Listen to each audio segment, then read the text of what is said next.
MBA Gestion, c'est une chaîne dédiée à la gestion. Dans cette séance, on va traiter le tableau d'exploitation différentiel dans le cadre de la comptabilité analytique d'exploitation. Bien, commençons par le tableau d'exploitation différentiel simple. Donc la méthode des coûts partiels permet d'élaborer des TED, c'est-à-dire des tableaux d'exploitation différentielle, sous la forme suivante. Donc on a la méthode de coûts variables simple. On présente ici le chiffre d'affaires comme premier élément. Par la suite, deuxième élément, charge variable du produit vendu. Donc si on a plusieurs activités, donc on a activité 1, activité 2, 3, etc. Donc pour chaque activité, on peut faire la même présentation. Puis, on calcule la marge sur coût variable, c'est-à-dire 1 moins 2. Donc on a chiffre d'affaires moins charge variable du produit vendu. Pour l'activité A, on trouve A. Pour l'activité B, on trouve B. Pour l'activité C, on peut trouver C. Par la suite, on calcule la marge sur coût variable globale. La marge sur coût variable globale, c'est-à-dire des trois activités. On fait l'addition de A plus B plus C, c'est-à-dire en regroupant les trois montants de marge sur coût variable, les trois activités qu'on a ici. 5 charges fixes globales, c'est-à-dire les charges fixes relatives aux activités étudiées. Donc, la marge sur coût variable globale moins les charges fixes, donc 4 moins 5, nous donne le résultat. Donc, qui peut être un résultat positif ou un résultat négatif. Bien. Application numéro 1. La situation de trois marques d'une entreprise se présente dans le tableau suivant. Donc, on a pour la marque A, on a le chiffre d'affaires 150 000, la marge B de 100 000, la marge C de 150 000. On a bien sûr les charges variables des produits vendus. Pour chaque marque, on a les charges variables suivantes. Puis, on a les charges fixes globales d'une valeur de 140 000 dirhams. On vous demande de compléter le tableau d'exploitation différentiel ci-dessus. Bien. Le tableau d'exploitation différentielle se présente ainsi. Alors, on a les éléments, donc on va essayer de calculer la marge sur coût variable, donc c'est-à-dire la marge sur coût variable est égale au chiffre d'affaires moins le coût variable, comme on vient d'expliquer. Donc pour la marque A, on a 150 000 moins 100 000, on a 50 000. Pour la marque B, on a 200 000 moins 160 000 est égal à 40 000. Pour la marque C, on trouve 8 000 dirhams. Marge sur coût variable globale, c'est-à-dire on va mettre 50 000 plus 40 000 plus 8 000, on a 98 000. Charge fixe globale, on a un montant de 140 000, donc en retranchant les charges fixes globales de marge sur coût variable globale, on trouve un résultat de moins 42 000, c'est-à-dire un résultat déficitaire. Bien. Passons maintenant au tableau d'exploitation différentielle évolué. C'est-à-dire, on va essayer en quelque sorte d'ajouter une marge sur coût spécifique. Donc, on a presque la même présentation. Juste ici, donc, on va calculer la marge sur coût variable, bien sûr, pour chaque activité. Et on va, bien sûr, prendre en considération les charges fixes spécifiques à chaque activité pour calculer par la suite un résultat correspondant à l'ensemble de l'activité de l'entreprise. Bien.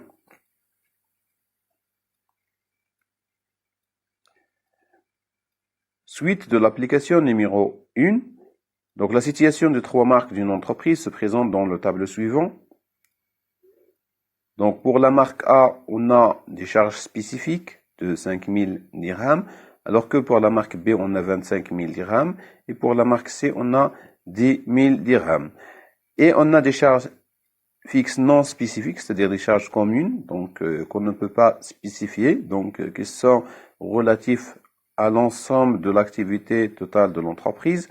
Donc on vous demande ici de compléter le tableau d'exploitation différentielle ci-dessus, c'est-à-dire en complétant ce tableau-là. Bien sûr, en calculant pour chaque marque la marge sur coût spécifique. Donc la marge sur coût spécifique qu'on va calculer par la suite. Le tableau d'exploitation différentielle peut se présenter comme suit. Donc on a les éléments ici, on va essayer de calculer la marge sur coût variable, donc c'est-à-dire de la marque A et de la marque B de la marque C. Pour la marque A, on a 150 000 moins 100 000, on a 50 000 pour la marge sur coût variable, donc 40 000 pour la marque B et 8 000 pour la marque C. On a des charges spécifiques, donc pour chaque marque. Pour A, on a 5 000, pour B, on a 25 000 et pour C, on a 10 000. Bien. Pour le cas de A, on a 50 000. On va retrancher les charges fixes spécifiques pour calculer la marge sur coût spécifique. C'est-à-dire, on a 45 000. 50 000 moins 5 000 est égal à 45 000. On fait le même calcul pour B, donc 40 moins 25. Donc, on a 15, c'est-à-dire en 1000 dirhams. 8 000 moins 10 000, on a moins 2 000. Donc, c'est-à-dire que la marge sur coût spécifique pour la marque C, elle est négative à ce niveau-là. Donc, pour la marque A et la marque B, on a une marge sur coût spécifique qui est positive, mais pour la marque C, elle est négative. Donc, on a les charges fixes non spécifiques, c'est-à-dire les charges communes qui concernent l'ensemble de l'entreprise, donc de 100 000 dirhams. Donc, en retranchant, bien sûr, 100 000 dirhams de la somme des marges sur coût spécifiques, donc 45 000 plus 15 000 moins 2 000, moins 100 000, et va nous donner moins 42 000, c'est-à-dire un résultat négatif, un résultat déficitaire. Bien. Donc, on va voir dans le point suivant, le CPC différentiel, ou bien ce qu'on appelle tableau d'exploitation différentielle, pour des entreprises commerciales et les entreprises industrielles. Alors, pour une entreprise industrielle, on peut présenter le tableau d'exploitation différentielle ou bien ce qu'on peut appeler le CPC différentiel comme suit. Donc, c'est-à-dire, on va prendre ici les éléments. Donc, on va calculer le chiffre d'affaires net hors taxe. Donc, ici, on a les montants et le pourcentage. Donc, en retranchant du chiffre d'affaires hors taxe, les rabais, remises, ristournes accordés, donc c'est-à-dire 1 moins 2, ça va donner chiffre d'affaires net hors taxe. Puis, on va calculer le coût variable de production des produits vendus, le coût variable de commercialisation et la variation de stock. 3. Donc, le coût variable, dans ce cas-là, pour une entreprise industrielle, est égal au coût variable de production des produits vendus, inclut évidemment le coût d'achat des matières consommées, plus le coût variable de commercialisation qui concerne la distribution, plus au moins la variation de stock, 3. Donc 1 plus 2 plus 3, ça donne le coût variable. On calcule par la suite la marge sur coût variable, c'est-à-dire en reprenant le chiffre d'affaires net hors taxe, grand 1 moins grand 2, nous donne bien sûr la marge sur coût variable. Puis on calcule le pourcentage de la marge sur coût variable, donc on calcule ici le pourcentage par rapport au chiffre d'affaires du coût variable et de la marge sur coût variable. Par la suite, on a les charges fixes. Donc, les charges fixes, on peut les spécifier. Donc, les charges fixes qui concernent l'approvisionnement, la production ou la commercialisation, ou les charges fixes qui concernent l'administration. Bien sûr, on calcule un total des charges fixes ici, donc, qu'on va retrancher du marge sur coût variable pour calculer le résultat. Donc, le résultat est égal grand 3 moins grand 4. Bien. Par la suite, on peut ajouter au résultat autre produit courant, c'est-à-dire grand 6, au résultat plus autre produit courant, il va nous donner le résultat courant. Donc, pour le cas de l'entreprise industrielle. Bien. L'application numéro 2. La situation d'une entreprise industrielle est la suivante. Donc, on a les éléments qui concernent la production d'une entreprise, les achats nets des matières premières, stock initial des matières premières, stock final des matières premières, achat de fournitures consommables, on a les charges fixes ou bien les charges de structure, les ventes nettes des produits finis, c'est-à-dire on a retranché les rabais, remises, ristournes de 3 millions, stock initial de produits finis, stock final de produits finis, autres produits courants, puis on a les charges variables qui concernent les frais d'achat, les frais de production et les frais de distribution. On vous demande comme travail à faire d'établir le CPC différentiel et calculer le seuil de rentabilité, la marge et l'indice de sécurité de cette entreprise. Bien, on va présenter le CPC différentiel comme suit. On a les éléments, donc on a le chiffre d'affaires hors taxe, donc on n'a pas d'informations sur le rabais remise ristourne accordé, donc on a directement le chiffre d'affaires net hors taxe qui est de 3 millions de dirhams. Donc, en termes de pourcentage, est égal à 100%. Donc, c'est-à-dire le chiffre d'affaires par rapport au chiffre d'affaires, on a 100%. Le coût variable de production du produit fini est calculé comme suit. On a la valeur des frais des achats, donc ce qu'on a acheté en termes de matières premières, 850 600, moins la variation du stock qui concerne les matières premières, c'est-à-dire stock final moins stock initial, plus 35 000 qui concernent l'achat de matières et fournitures consommables, plus les frais qui concernent les frais d'achat, plus les frais qui concernent les frais variables de production. Donc on retrouve 1 694 647 dirhams. Puis on a les frais de commercialisation, le coût variable de commercialisation qui correspond aux frais variables de distribution. 365 400. La variation du stock du produit fini, donc on l'a calculé, donc c'est-à-dire le stock final moins le stock initial, il va nous donner 232 440.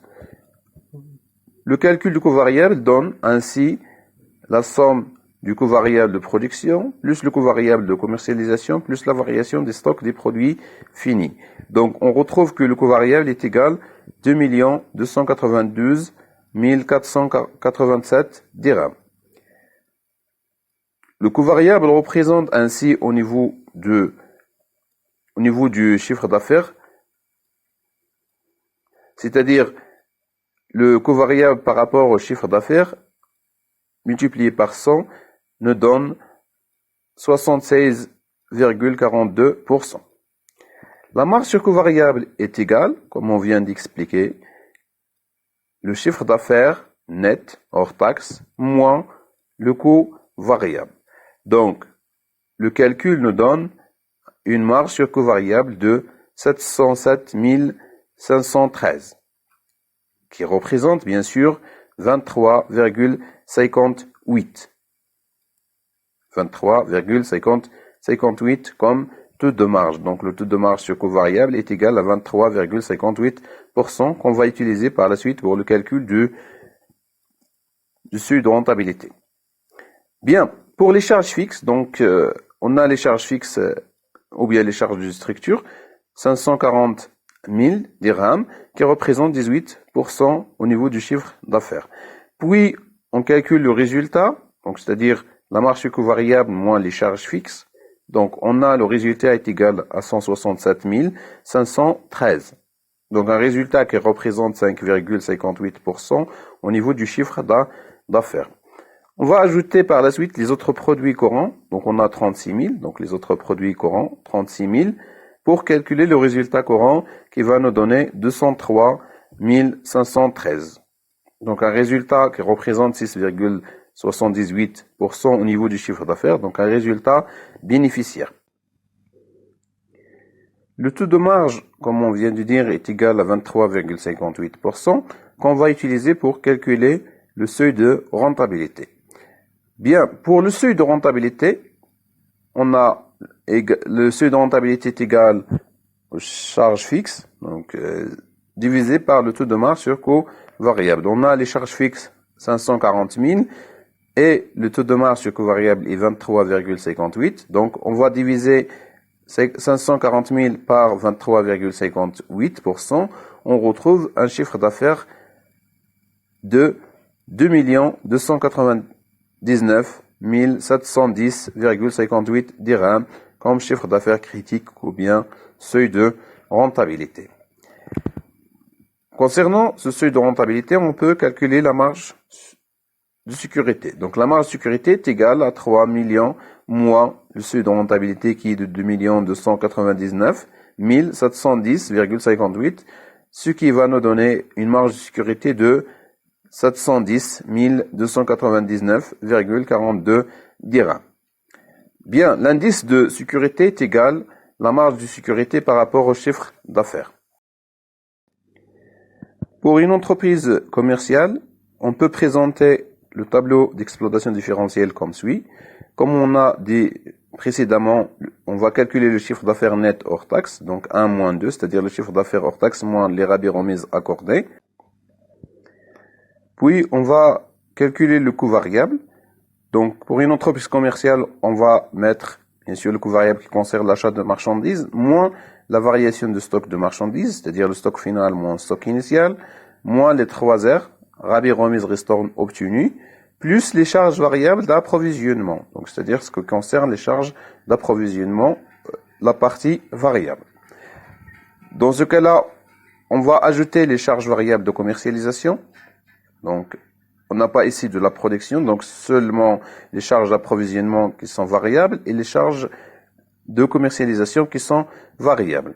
Puis, on calcule le coût variable, donc c'est-à-dire 2 plus 3, c'est-à-dire les charges variables d'achat, d'approvisionnement, plus les charges variables de commercialisation, et on a le coût variable, c'est-à-dire grand 2 plus grand 3. Par la suite, on calcule la marge du coût variable, c'est-à-dire le chiffre d'affaires net hors taxe grand 1 moins grand 4, c'est-à-dire le coût variable qui regroupe le coût variable d'approvisionnement et de commercialisation. Puis, on calcule bien sûr pour le coût variable la part, le pourcentage du coût variable au niveau du chiffre d'affaires et également la part de la marge du coût variable dans le chiffre d'affaires. On calcule la marge du coût variable par la formule qu'on a déjà vue, donc c'est-à-dire le chiffre d'affaires net hors taxe moins le coût variable. Puis on a les charges fixes, donc qu'on regroupe les charges fixes d'approvisionnement, de commercialisation et d'administration. Donc s'il y a la spécification, on va les mettre chaque élément dans la cellule correspondante. Et si on met un total des charges fixes. Par la suite, on a le résultat qui est égal à la marge du coût variable moins les charges fixes pour calculer le résultat analytique. Et on va ajouter les autres produits courants pour calculer le résultat courant, bien sûr, de l'entreprise commerciale. Bien, on va voir un exemple. Donc, au 31/12/2012, le reclassement des charges par variabilité des charges d'une entreprise commerciale a donné les résultats suivants. Donc, on a les charges totales, donc 100 500, charges variables 75 500 et les charges fixes 25 000. Les autres informations qui concernent les éléments de l'entreprise, on a l'achat de marchandises, 57 000. Les stocks initial de marchandises et stock final de marchandises, on a les valeurs suivantes. Puis les frais variables d'achat de marchandises, 12 600. Valeur nette de vente nette des marchandises, 108 500. Les rabais remises ristournes obtenues, 1500. Produits financiers, on a 13 000. Les charges variables de commercialisation, 16 400. Le travail à faire est d'établir le CPC différentiel et calculer le seuil de rentabilité, la marge et l'indice de sécurité de cette entreprise, puis d'interpréter les résultats. Bien. Le tableau d'exploitation différentielle se présente comme suit. Donc, on a le chiffre d'affaires hors taxe de 108 500. 0 pour les rabais remises accordés. Donc, on a le chiffre d'affaires net hors taxe 108 500 qui représente 100%. Achat de marchandises. On a l'achat de marchandises 57 000. La variation de stock de marchandises, stock final moins stock initial, il nous a donné moins 9000. On va éliminer les rabais remises obtenus, moins les rabais remises ristournes obtenus, donc moins 1500. Puis, on va ajouter les charges variables d'approvisionnement qui sont de 12600. Puis, le coût variable, donc le coût d'achat variable des marchandises vendues est égal 57 000 moins 9 000 moins 1500 plus 2600, on trouve 59 100. On va ajouter au coût d'achat variable des marchandises vendues le coût variable de commercialisation. Donc, pour les charges variables de commercialisation, on a 16 400. Donc, 59 100 plus 16 400 va nous donner le coût variable. Donc, le coût variable est égal à 75 500. Bien, la marge sur coût variable égale le chiffre d'affaires net hors taxe moins le coût variable, ce qui va nous donner, bien sûr, 33 000, c'est-à-dire 100 500 moins 75 500, on trouve 33 000 dirhams pour la marge sur coût variable. Le coût variable représente, au niveau du chiffre d'affaires, 69,59%. Donc, la marge sur coût variable représente 30,41%, c'est-à-dire le taux de marge sur coût variable qu'on va utiliser pour le calcul du seuil de rentabilité. Pour les charges fixes, on a 25 000. Donc, on retranche les charges fixes de la marge sur coût variable. Donc, 33 000 moins 25 000, on trouve un résultat de 8 000. Plus les autres produits courants, c'est-à-dire les produits financiers qu'on a dans l'énoncé. Donc, ils sont de 13 000 dirhams.